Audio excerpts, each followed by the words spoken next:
Halos piso hanggang 2 piso kada litro ang nakaambang taas presyo sa mga produktong petrolyo bukas. Makibalita tayo live kay Jasmine Gabriel Galban. Jasmine?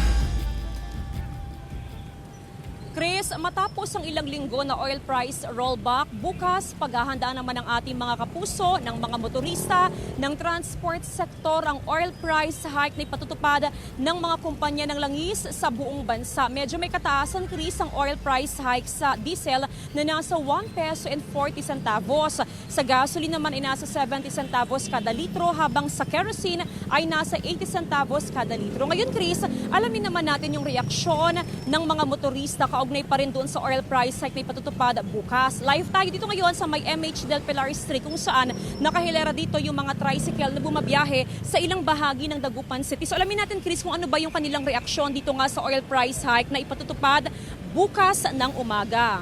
Ito, Chris, no, makakasama natin ang ilan sa mga tricycle driver. Ito, hi sir, good afternoon. Live ho tayo ngayon sa One North Central Luzon. Ano hong pangalan natin, sir? Sunny Lumibo po, ma'am. Magandang Okay, hapon po. Yes, good afternoon. Sir Sunny, kumusta? Reaction ho natin dahil bukas meron hong ipatutupad na oil price hike. Ano hong reaction natin doon, sir?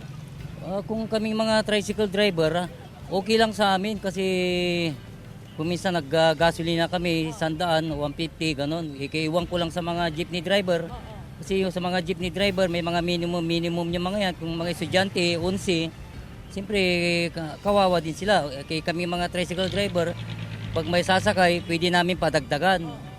Ibig ko sabihin, sir, hindi apektado yung ating kita dun sa oil price hike?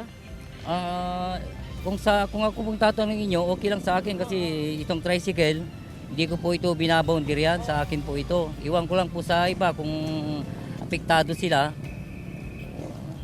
Ibig sabihin, sir, nakakapag-adjust naman tayo, no? Kung medyo mataas ang presyo, sir, ng gasolina, ay nakakapag-adjust tayo dun sa bilang ng biyahe natin para lang mabawi natin yung dapat nakita sa isang maghapon. Oo po, ma'am, opo. Sir, oo. Sir Sunny, kumusta ba ang inyong kita sa buong maghapon? Kung minsan mayroon, kung minsan wala. Kasi sa isang linggo, siswertein ka rin kahit na isang araw, 2 araw. Tiyaga lang, kung may sabi nga nila, kung may tiyaga, may nilaga. Alright, maraming salamat, Sir Sunny. So inaasahan na, Chris, ng ating mga kapuso, ng mga transport sector, ng mga motorista, yung oil price hike na ipatutupad bukas ng iba't ibang kumpanya ng langis. Chris? Maraming salamat, Jasmine Gabriel Galban.